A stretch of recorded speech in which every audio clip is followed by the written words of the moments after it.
人の気持ちがわからない自分はダメだと思うのは間違っています。それよりも心が成長できない環境や自分や他人の気持ちがわからなくなるような環境で育ってきたのにもかかわらず、こうやって動画を見て頑張って人の気持ちを理解しようとしている自分を肯定的に捉えることが大切です。アダルトチルドレンは誰が何と言おうと悪いことをしてきたわけではありません。だから自分を責めずに、ただ自分に欠けているところを正直に見つめて、それを補いましょう。こんにちは、自分探しイズムです。私はアダルトチルドレンについての電子書籍作家で、現在のところ5冊中2冊でベストセラー1位を獲得しました。興味のある方は読んでみてください。概要欄にリンクを貼っておきます。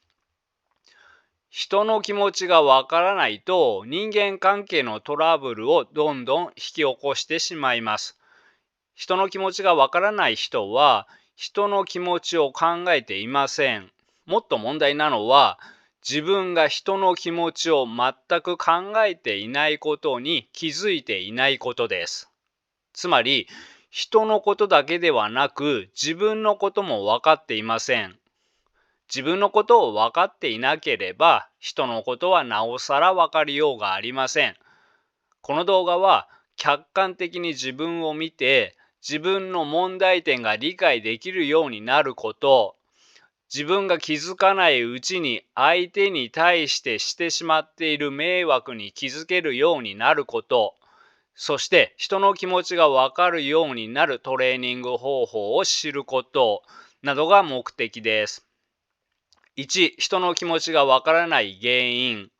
2、人の気持ちがわからない人の症状。3、気づかないうちに人に与えている迷惑。4、どのようにしていけばいいかという対策。5、ポイントの振り返り。6、すぐにできること。このような順番で話します。では、人の気持ちがわからない原因ですが、世の中には人のことなどどうでもよく、嫌われてもいいので意図的に人の気持ちなどを考えないという人もいます。ここではそのような人ではなくて、心理的な問題で人の気持ちがわからない人を取り上げます。また、心理的な問題ですので、生まれつきの脳の問題で人の気持ちがわからないという人については取り上げません。一般的に抑圧が多い人、心の必要性が強い人、心が未成熟で人に関心がない人、親との間でコミュニケーションがなく心理的に一人で生きてきた人、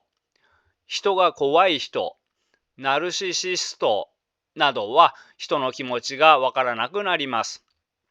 つまり、アダルトチルドレンは人の気持ちがわからない人が多いです。一つずつ説明すると、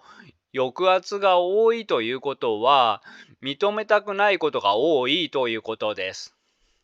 つまり、自分が認めたくないことを周りにバレないようにということに意識が集中するので、とても人の気持ちを理解しようという心の余裕は生まれません。さらに、人は認めたくないことを他人に投影するので、人の気持ちがわからなくなります。もう少し具体的に言うと、自分が自己中心的だけど、それを認められないとします。すると、相手がちょっと自己中心的な振る舞いをすると、自分の中の自己中心性を相手に投影して、あいつはものすごい自己中心的だと感じます。こうなると本当の相手を見失って相手の気持ちはわからなくなります。次に心の必要性が強い人です。人によって必要性はいろいろですが、例えば劣等感が深刻で、でもそれを認められないので、自分にも周りにも俺はすごいんだぞということをアピールしないといられない人がいます。アピールしたいというレベルではなくて、脅迫的にしないといられないというレベルです。こうなると自分の必要性にだけにしか意識がいきません。人の気持ちなどを考えている余裕はありません。次に、心が未成熟で人に関心がない人です。このような人は小さい子供のように自分の欲求しかありません。自分の欲求を満たすことしか意識が回りません。当然人の気持ちなどは考えられません。次は親との間でコミュニケーションがなかった人です。親との間でコミュニケーションがなかったということは、親に気持ちを汲んでもらっていないということでもあります。このような環境では、どこかで自分で学ばない限り、人の気持ちを理解するスキルは育ちません。次は人が怖い人ですが、人が怖い人とナルシシストは次回の動画で詳しく説明しますので、ここでは触れるだけにしておきます。人が怖い人もその場を何とかやり過ごすこと、早く逃げることしか考えられません。人にとって恐怖は強烈な感情なので、人は恐怖を感じているときに人の気持ちなど考えている余裕はありません。最後はナルシシストです。ナルシシストは現実を完全に無視して自己陶酔をし、自分をすごい人だということにしてしまっています。だから、ものすごく上から来ます。そうしないと自分が持たないということです。自分が持たないので、現実を無視していることがバレるわけにはいきません。心理的な必要性がものすごく強いです。だから、ナルシシストは極端に人の気持ちがわかりません。では、人の気持ちがわからない人の症状を見てみましょう。まずは言葉通りに受け取るということです。例えば、仲のいい同僚が体調が悪く仕事に支障をきたしているとします。全然仕事が進んでいないところを見て、早退した方がいいんじゃないのと声をかけたら、ありがとう、大丈夫と言われ、なら仕事手伝おうかと言うと、また大丈夫と返ってきたとします。すると、その大丈夫という言葉をそのまま信じてしまいます。本当に具合が悪くても、そして本当はお願いしたくても、大丈夫としか答えられない人がいるということは考えつきません。だから本当に大丈夫か、相手の顔色を見たり、表情や仕草など非言語的なところを自然と観察するというようなことがありません。もちろん人間関係の距離感の遠い人の気持ちをそこまで読む必要はありませんが、仲のいい人や家族や恋人など自分にとって大切な人であれば、言葉の裏に何かが隠れていないか、時には注意をする必要もあると思います。これは自分が手伝おうかと聞いてあげた例ですが、逆に聞かれた場合も同じです。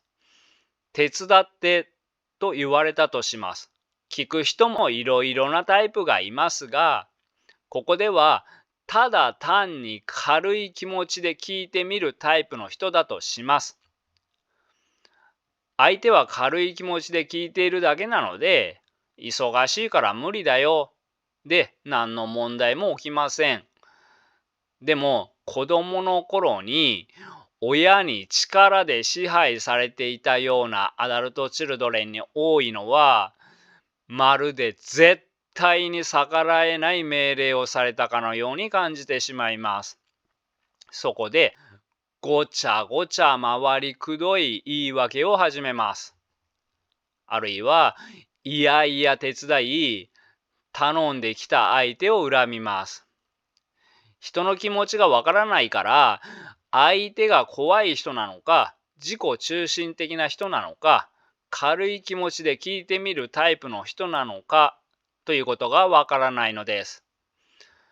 軽い気持ちでお願いしてくる人もいろいろいますが、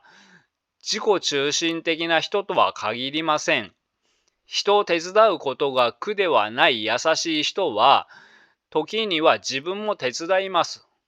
自分が人を手伝うことが嫌ではないからこそ、軽い気持ちでお願いもします。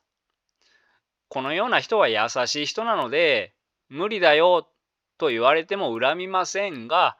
それが全くわからないのです。このような人の気持ちがわからないアダルトチルドレン同士が恋愛をすることも多いです。人の気持ちがわからない同士のカップルは、お互いに不利をします。お互いにありのままの自分を受け入れていないので、お互いに自分を立派な人間のように見せようとします。初対面の人とか単なる知人ではなくて、恋人同士でこれです。心の触れ合いというのは、自己防衛をしているときは無理です。ここまで自己防衛が強くなるのは、お互いが自分も相手も信用していないからです。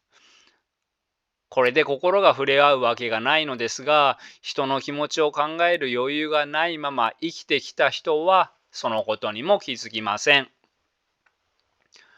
ここまでは基本的に自分が苦しむ問題として見てきましたが、ここからは人に与える迷惑も考えていきましょう。まずは人の気持ちがわからない人が何の勉強も何のトレーニングもせずにそのまま親になったら、一番迷惑を与えるのは子供です。このような親に育てられた人は、人の気持ちがわからなくなるだけではなく、心にいろいろ悪影響を被ります。人の気持ちがわからない親に育てられた人の苦労については、次回の動画で取り上げる予定なので、ここでは省略します。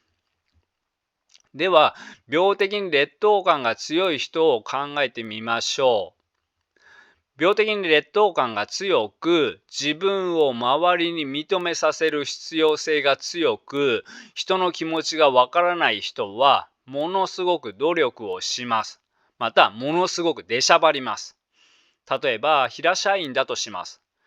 平社員なら、平社員なりに頑張ればいいのですが、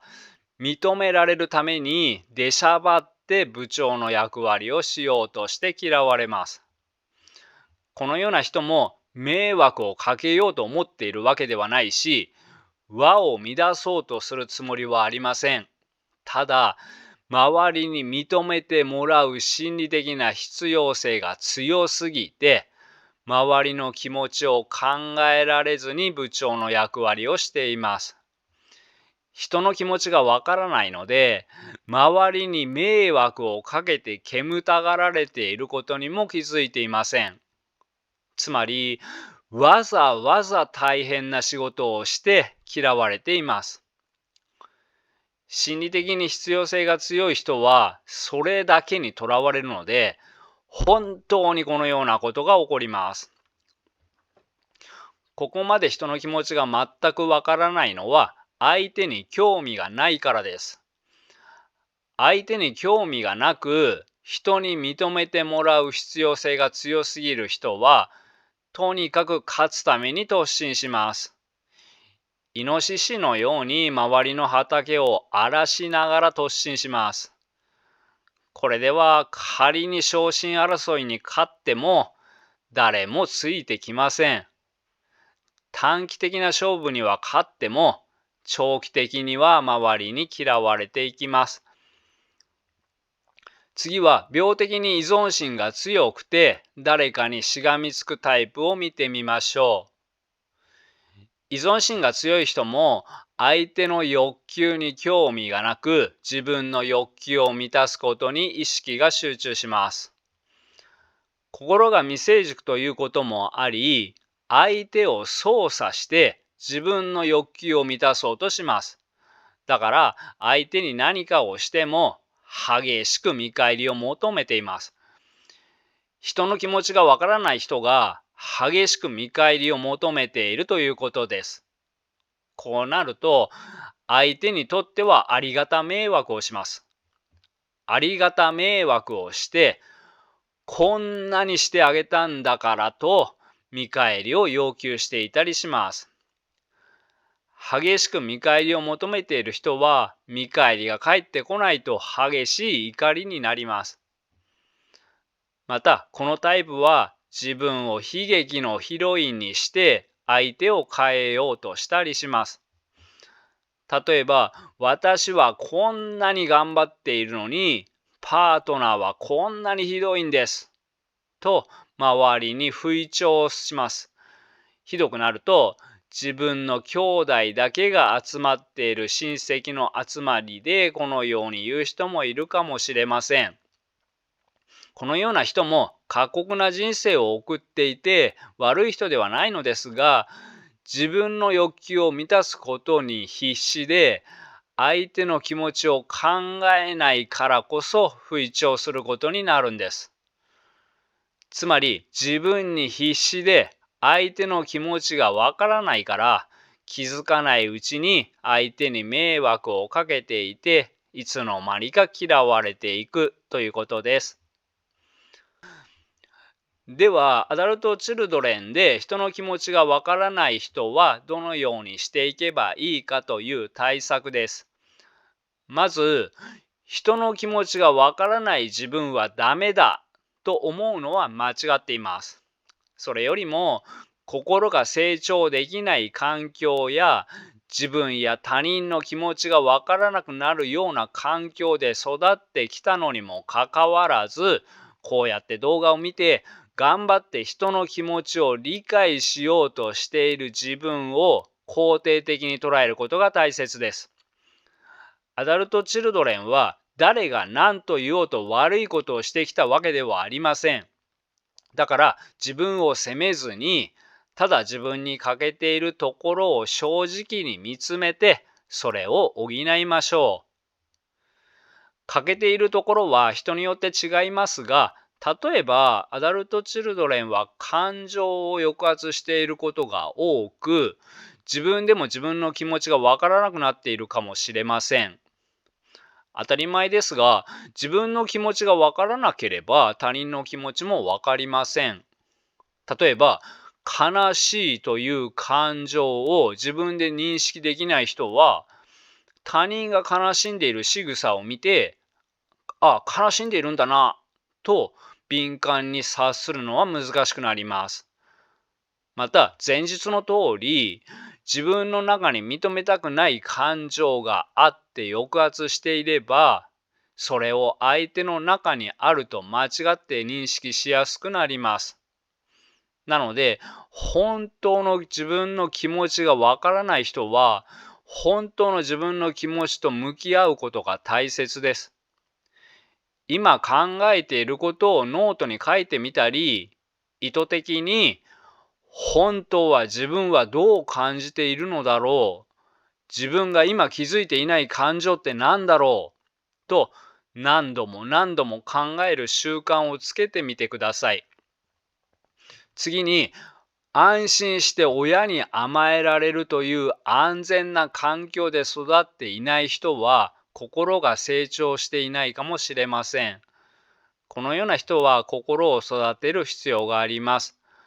まずは自分自身に過度に執着していて自己中心的であることに気づいて認めないといけません。例えば心が未成熟で依存心が強い人は行動は相手に気を使った行動をするのですが、その行動の動機は自分が嫌われないようにとか、代わりにこれをしてもらうためにというようなことになっています。つまり、他の人に興味がなく自分のことしか考えていないのです。この状態では人の気持ちがわかるようにはなりません。そして自己中心的で自分のことしか考えていない人は、苦しんでいるのは自分だけというような感じ方をしている人が多いです。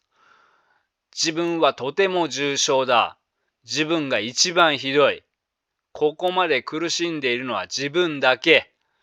このように感じていたりします。このような人は、例えば毎日中途覚醒するとします。そして中途覚醒するとなかなか寝つけなくなる時があるとします。こんなのは誰にでもあることですが、なんか自分だけがとんでもない苦労をしているように感じていたりします。そして心が未成熟な人は、自分だけ得しようとしているのだから公平でも不満です。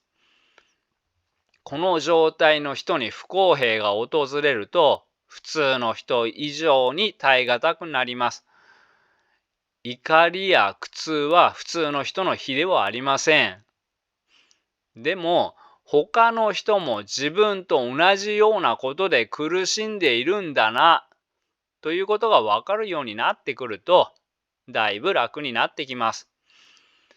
心の育て方は、アダルト・チルドレンの直し方、心の育て方編などの動画を参考にしてください。喧嘩も同じです。パートナーと険悪なムードになっているとします。自分だけが相手に苦痛を味わわされているように感じます。自分も相手を傷つけていて、相手も苦痛を味わっているということには気づきません。親についても同じです。私は親に一度も愛されたことがない。自分は毒親にこんなひどいことをされた。という視点から、親も愛されずに苦労しながら育ってきたんだな。親は親なりに苦労してるんだな。とか、あるいは、あの人は自分と同じような境遇で育ってきたのに、どうしてあんなに頑張れるんだろう。と、他の人に興味を持つことで人の気持ちがわかるようになっていきます。他人に興味を持って人の気持ちが分かってくると、苦しんでいるのは自分だけではないということも分かってきます。また、病的に劣等感が強かったり、人が怖いなどがあれば、人に興味を持つことなどできません。劣等感や人が怖いなどは認知の歪みが原因であることが多いです。そのような人は歪みを直す必要があります。認知の歪みについては、アダルト・チルドレンの認知の歪みの直し方などの動画を参考にしてください。次に、コミュニケーションのスキルをつける必要もあります。アルバート・メラビアンによると、人と人とのコミュニケーションは、言語情報が 7%、聴覚情報が 38%、視覚情報が 55% のウェイトで影響を与えるそうです。ここではこの数字の信憑性については置いておきますが、コミュニケーションは非言語的な要素が大きいことは誰もが認めることだと思います。でも、アダルト・チルドレンは人の言葉をそのまま真に受けてしまう人が多いです。感情は表情や声のトーンや仕草に現れることも多いです。これらに敏感になることが大切です。しばらくはトレーニングのつもりで相手の表情をよく見たり、相手の非言語的な部分も意識しながら会話をするようにしてみてください。また、逆を考えてみることも大切です。相手側から自分を見てみるということです。我々は自分は一人だと思いがちですが、自分は人の数だけいます。どういうことかというと、後輩から見る自分と、先輩から見る自分と、近所の人から見る自分と、配偶者から見る自分は、それぞれ違うということです。もしかしたら、先輩から見る自分は、頑張り屋で評価が高いかもしれません。でもその同じ人が、後輩から見ると、威張っていて嫌いという評価をされているかもしれません。あるいは、外面がとても良くて内面がとても悪い人もいます。このような旦那は、近所には評判がいいけど、奥さんの評価はとても低かったりします。自分を一人だと考えずに、自分は今目の前の人にはどのように映っているのかと考えてみましょう。さっき病的に劣等感が強く、平社員なのに部長の役割をしようとする人がいるという話をしました。認められなければならない心理的必要性が強くて出しゃばっている例です。このような自分の心理的必要性でイノシシのように畑を荒らす人は、自分が周りにどのように映っているのかと考えることがありません。そんなことに意識がいきません。当てはまる人は、この自分を横で見ている人たちはどのように思っているのか意図的に考えてみましょう。人によっていろいろな感じ方をすると思いますが、ある人はイノシシのような突進ぶりに嫌悪感を感じているかもしれないし、別の人はあんなに出しゃばってどうせ嫌われるだけだと思っているかもしれないし、また別の人はなんであそこまでして勝たなければいけないんだろうと思うかもしれません。つまり本人は周りは自分のことをどのように見ているのかということが全く分かっていません。このような相手側から自分を見る練習と同様に、相手の立場からものを見る練習も効果的です。相手の立場からものを見ると言っても、我々は人間ですので、親しい相手でなければ相手に興味など出ません。なので、大切な人や親しい人で練習してみてください。例えば、親友が恋人と別れたと言ったとします。人事として聞くのではなくて、自分のこととして聞く練習が必要です。このケースで言えば、自分が今相手と同じ立場で恋人と別れたらどう感じるだろうと考えながら聞いたり、自分が過去に恋人と別れた時のことを思い出して、悲しかった、辛かった、しばらくは何も手につかなかったということを思い出しながら生々しく聞いてみるということです。親しい人がいない人は、興味のある人を作るという観点と、また小さい頃に家庭内でコミュニケーションのスキルを学べなかった人がスキルを学ぶという観点からも親しい人を作ることはとても大切です。ではポイントを振り返ります。強迫的にこうしなければならない、こうならなければならないという心理的な必要性が強い人、心が未成熟で依存心が強い人、人が怖い人、親との間でコミュニケーションがなかった人など、つまりアダルトチルドレンは人の気持ちがわからない人が多いです。人の気持ちがわからない人は言葉通りに受け取ります。大げさに愛を語る人は多くの場合自分の欲求を満たしたいだけの人や無責任の人ですが、人の気持ちがわからない人はそこまで言ってくれるならと大げさな言葉に簡単に騙されます。あるいは駅まで送ろうかと聞いて大丈夫と帰ってきたらもうその言葉を信じてしまいます。大丈夫とは言ったけど、本当は送ってほしいという言葉の裏までは読めません。読もうとしません。大丈夫としか言えない人もいるということまで頭が回りません。また、自分の心理的必要性を満たすことや、自分の欲求を満たすことなど、自分にばかりとらわれているので、相手が傷ついている、相手も苦しんでいるということがわかりません。自分だけが苦しんでいると思っていると、なおさら心に余裕がなくなっていきます。つまり、人の気持ちがわからない人は、自分のことに精一杯で、自分のことだけしか考えていません。これは優しくないということです。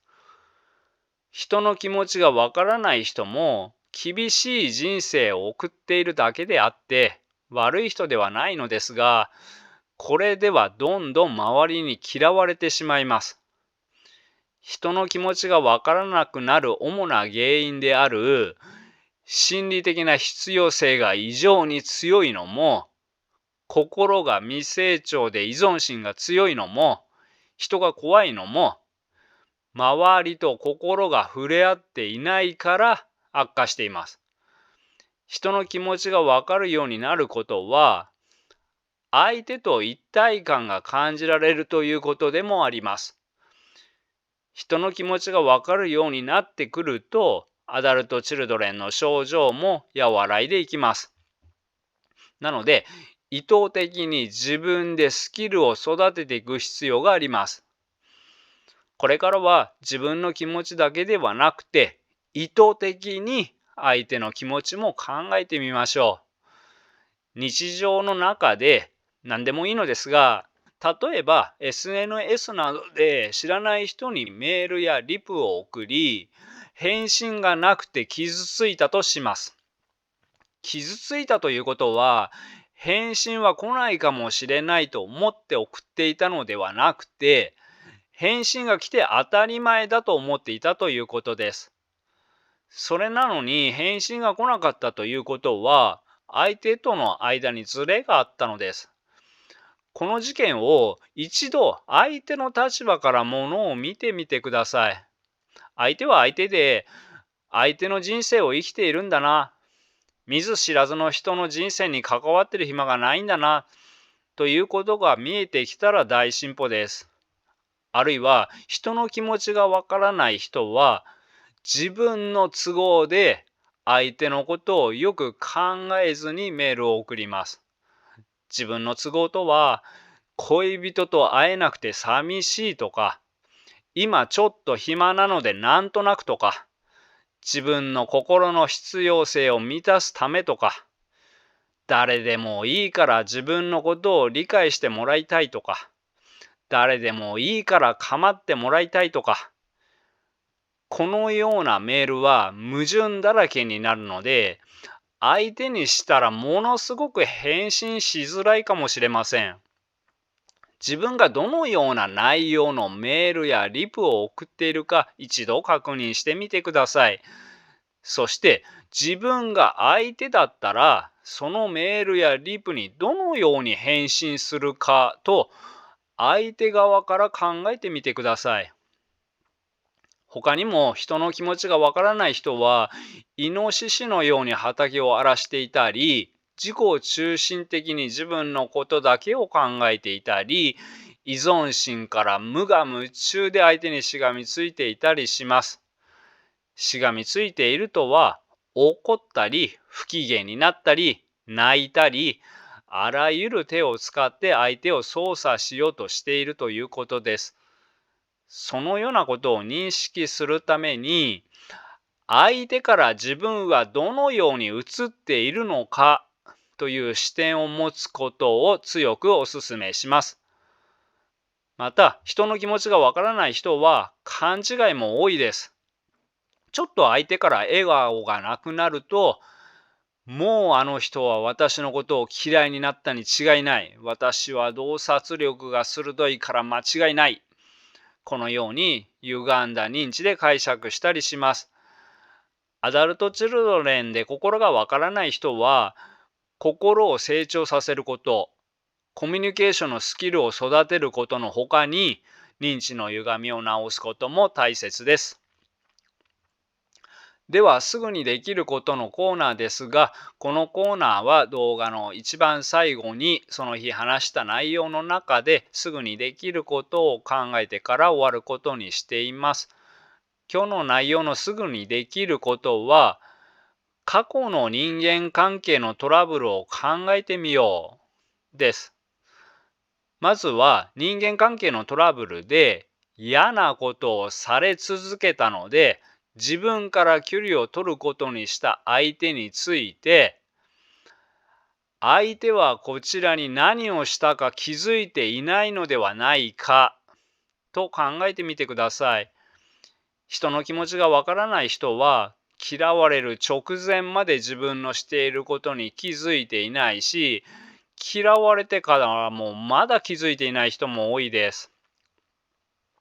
次は逆に、自分が相手に嫌われた時のことを相手の立場に立って相手目線で自分が相手に何をしてきたか考えてみてください。もちろんこれは全部自分が悪いとは限りません。相手の問題のこともあります。相手の問題は相手の問題で処理すればいいですが、自分にも落ち度があったなと気づくことがあれば、それは大きな進歩です。相手を見れるようになることや、相手の立場から自分を見れるようになることは、人の気持ちを理解できるようになるための大事な訓練です。他にも安全基地を作ること、心を育てること、認知の歪みを直すことも必要です。アダルト・チルドレンが安全基地を作るには、アダルト・チルドレンの認知の歪み、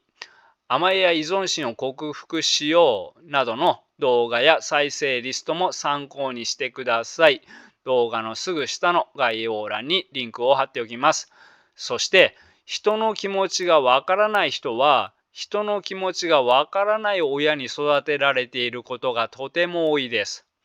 人の気持ちがわからない親からかなりの悪影響を受けている人もいます。この動画の続きは次回の人の気持ちがわからない親に育てられた人の苦労という動画で話す予定です。最後までご視聴ありがとうございました。では仲間の皆さん、よかったら高評価、チャンネル登録をお願いいたします。バイバイ。